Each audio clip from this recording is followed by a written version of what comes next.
उन्होंने पास में बिठाया और 1650 करोड़ की योजना इस क्षेत्र को दी। आज उसके पाइप पूरे गांव में बिछ रहे हैं। एक भी खेत ऐसा बाकी नहीं रहेगा जहाँ पर चंबल मैया का पानी, चाहे वो 1 बीघा हो, 25 बीघा हो, नीचे हो ऊपर हो, पानी वहाँ पर पहुँचेगा। मैंने कहा शिवराज सिंह चौहान से कि हमारे क्षेत्र में गवर्नमेंट के कॉलेज नहीं है, यहाँ के बच्चे मंदसौर जाते हैं। उन्होंने श्यामगढ़ और सुहासरा के 2 ही कॉलेज एक साथ स्वीकृति दी और आज 2 ही चल रहे हैं।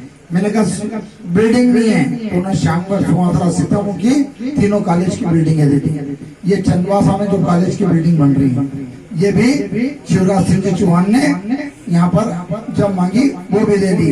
मैंने सड़कें मांगी, उन्होंने शिवराज सिंह चौहान साहब ने वो दे दी। और अभी भी जो खेड़ा चंदवासा का खेड़ा रोड जा रहा है, ये भी अभी हाल शिवराज सिंह चौहान ने उसको स्वीकृत करा है। मैंने जब पहले उनसे डैम मांगे तो झांगरिया डैम, नकेड़िया डैम, कोटला माता डैम, बाकली डैम, काकड़ सेमली डैम वो दे दिया। मैं धरने पे बैठा 2015 में जब सूखा पड़ा था महात्मा गांधी की मूर्ति के सामने भोपाल में, वो चाहते तो मैं कांग्रेस का था और वो बीजेपी के थे, पर उन्होंने 2 मंत्री भेजे। वो जानते थे कि ये किसानों की लड़ाई लड़ रहा है। उसके बाद 2 मंत्री ने उठाकर मेरे को ये कहा कि आप बोलो, हमें मुख्यमंत्री जी ने भेजा। मैंने कहा 90 करोड़ रुपए दे दो। तो शिवराज सिंह चौहान को धन्यवाद कि उन्होंने तेरी मेरी नहीं करी और किसानों के लिए 90 करोड़ रुपए उन्होंने मंजूर उस टाइम पर कर दिए। और जब जो मांगा उनसे दिया। और अब जब मैं कमलनाथ जी के साथ विधायक बना, उनसे 15 महीने में जब मैं स्टार्टिंग करता था कि ये आवेदन, तो बाहर मुख्यमंत्री के जो निवास रहता है, आवेदन लेते हैं, फोटो खींचाता मोबाइल में मैं कि चलो। मैंने कहा जल्दी में हो गया, 1 बार 2 बार 3 बार 4 बार, फिर 16/2/19 को मैंने एक लेटर दिया कि मेरी बात नहीं सुनी जा रही, नहीं सुनी। फिर मैं दिग्विजय सिंह जी के पास थोड़े दिन बाद गया, उन्होंने भी नहीं सुनी। फिर थोड़े दिन बाद मैं दिल्ली सिंधिया जी के पास गया कि मेरी बात नहीं सुनी जा रही है। पर बाद में मालूम पड़ा कि मैं जितना दुखी था उससे ज्यादा तो वो दुखी था, ये बाद में मालूम पड़ा। और जब आखिरी बार गया तो सोच के गया था कि आज आर पार की लड़ाई है। आज अगर मेरी बात नहीं सुनते हैं, और वो 2 योजना थी कर लिए कि जिस प्रकार जो सिंचाई योजना इधर मंजूर हुई थी, वही क्यामपुर सीतापुर के लिए सिंचाई योजना और एक सेतरा खंडाली का डैम मैंने कहा बहुत जरूरी है। मैंने कहा साहब ये, और उनके 2 कर्मचारी थे, एक मुकेश जाट जो उनका गनमैन, एक प्रवीण कक्कड़, उन 2 ही से बोल दिया था। मैंने कहा आज उनसे बोल दो मेरे से बात करना या मेरे को टाइम दे दे। खाली वो के वो उन्होंने मेरे को आया, मेरा नंबर हाथ में, आवेदन लिया, हाँ बोलो। मैंने कहा साहब ये कि यहाँ पर करूँ, चलो चलो। तो फिर मैंने भी कसम खा ली कि चलो चलो कर ही देता हूँ। और वहां से ही बस वो गया बेंगलोर में। जब वहां से इस्तीफा 5 तारीख को मैंने दिया, इस्तीफा दिया, तो बाद में बात आई 25 करोड़, 35 करोड़, 50 करोड़, 75 करोड़। फिर 6 तारीख को मैंने एक वीडियो जारी करा जब कमलनाथ जी खुद मुख्यमंत्री थे। ये मैं माइक पे बोल रहा हूँ और डंके की चोट पे बोल रहा हूँ और चैलेंज देके बोल रहा हूँ कि मैंने उस टाइम पे कहा कि अगर इतनी बड़ा लेन देन करके सरकार चेंज कर रहे हैं तो हरदीप सिंह डंकियां छापे डालो, मेरे रिश्तेदारों का डालो, मेरे मिलने वालों को डालो।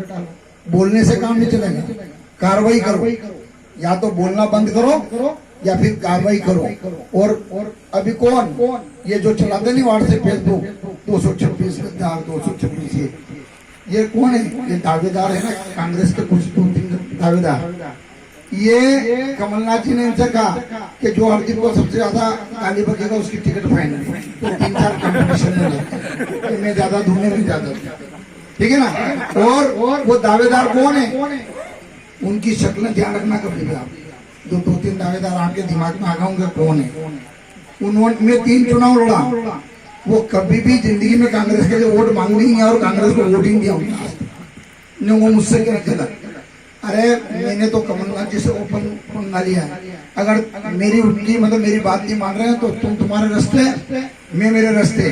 और 2 लाख रुपए की बात रही कि ये सरकार अगर रहती तो माफ हो जाती, तो 1 लाख रुपए का प्रमाण पत्र मैंने खुद से जम्मू में बांटा। वो 1 लाख रुपए आज तक कमलनाथ जी ने सोसाइटी में जमा नहीं करे तो 2 लाख कहाँ से माफ कर देते। 2 लाख तो गए, पर किसानों को एक और धोखा दिया, वो लेन देन नहीं कर पाए तो उनका बीमा भी दिया। और बीमे के बाद तीसरा धोखा उन्होंने दिया कि ऋण माफी के बाद कभी ब्याज लगता है। मैंने 10,000 रुपये आपसे लिए, इनके मन में आई कि हरदीप से 10,000 रुपये छूट दे देते हैं, हरदीप से 10,000 रुपये नहीं मांगेंगे। इन्होंने कहा हरदीप भाई आज के बाद 10,000 रुपये तुमसे नहीं मांगूंगा, तो मैं बेफिक्र हो जाएगा नहीं, मैं बेफिक्र हो जा। नहीं 1 साल बाद सेठ जी थे तो ब्याज लाओ तो हरदीप, तो मैं कहा मैं लाऊंगा। ऐसा के ऐसे किसानों के साथ कमलनाथ जी ने ऋण माफ करने के बाद उनसे ब्याज लगाया, तो ये सबसे बड़ा धोखा। फिर कहा था कि युवाओं को हम 5,000 रुपये महीने के उनके 4,000 रुपये उनके खाते में डालेंगे। चंदवासा में किसी का है नहीं आए। और कहा था कि वो कहा था कि प्रधानमंत्री आवास के 1.5 की जगह 2.5 देंगे, 2.5 देंगे। मैंने खुद ने हमने वचन पत्र पढ़ा कि 2.5 देंगे। अरे कमलनाथ जी 2.5 की जगह तुम 1.5 ही दे देते, पर 15 महीने में एक प्रधानमंत्री आवास दे देते। एक भी प्रधानमंत्री आवास पूरे मध्य प्रदेश में एक भी प्रधानमंत्री आवास नहीं आया। और कहा था कि दूध पे 5 रुपए लीटर दूध पे बोनस देंगे, वो नहीं दिया। रोजड़े के लिए टार फेंसिंग देंगे, वो नहीं दी।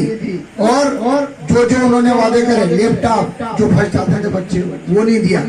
अंत्येष्टि 5,000 रुपए जो मरने पर अंत्येष्टि के मिलते थे वो बंद, 16,000 रुपए डिलीवरी के मिलते थे वो बंद। तो क्या हरदीप सिंह वहाँ पे आवाज नहीं उठाए?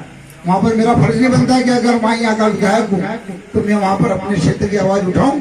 और ये बात वहाँ पर सुनने की फुर्सत नहीं थी, इसलिए इतना बड़ा कदम सत्य के लिए उठाना पड़ा।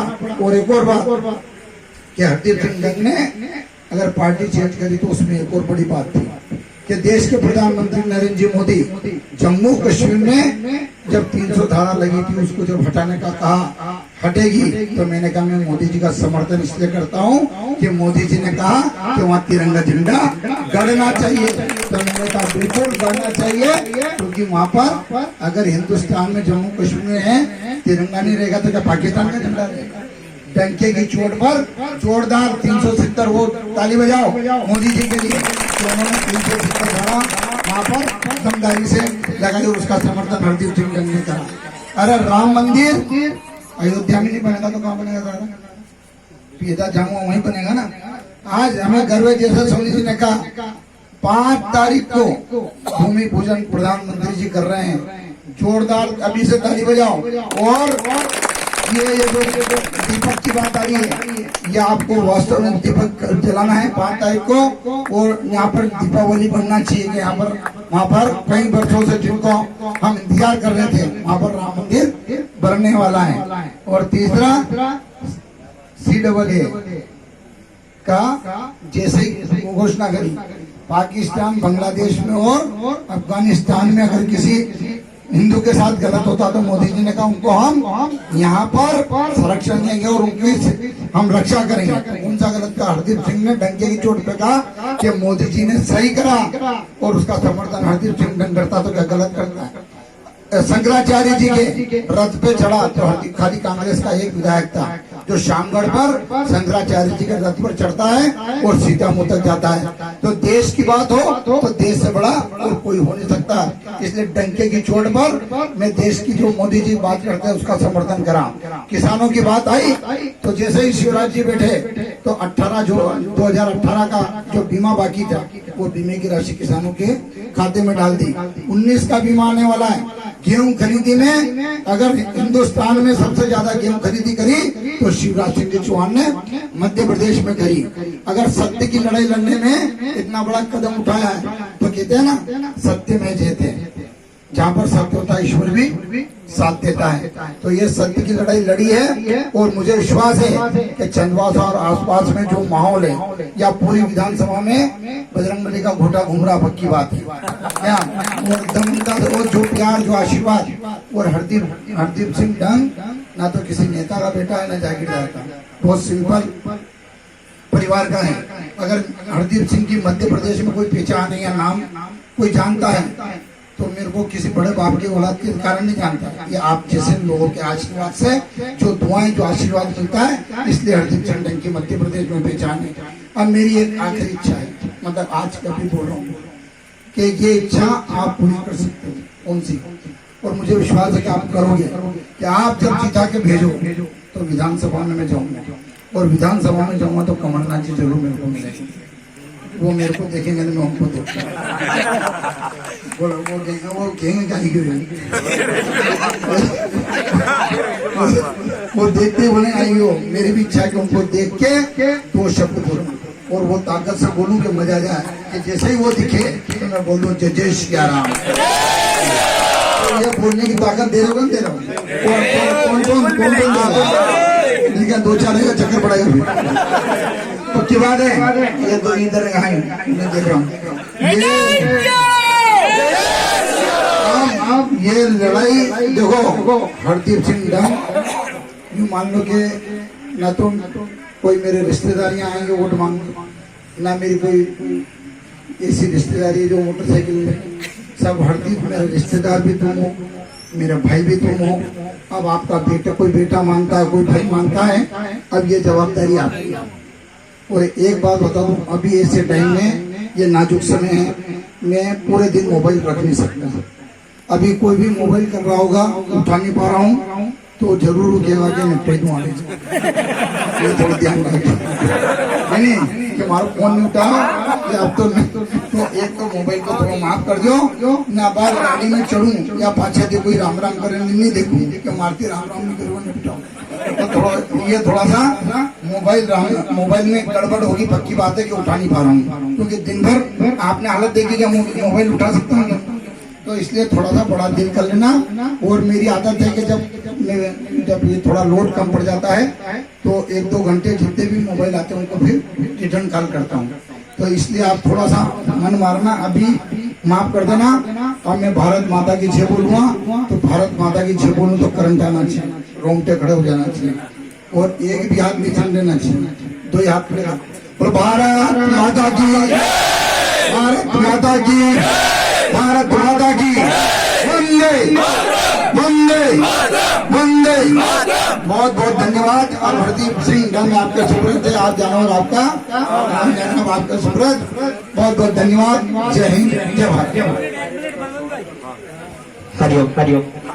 कांग्रेस पार्टी को छोड़ करके भारतीय जनता पार्टी में पधारे आदरणीय रमेश जी सामेरिया, ये अपने पूरे परिवार समेत कांग्रेस पार्टी को छोड़ के भारतीय जनता पार्टी के सदस्य बन रहे हैं।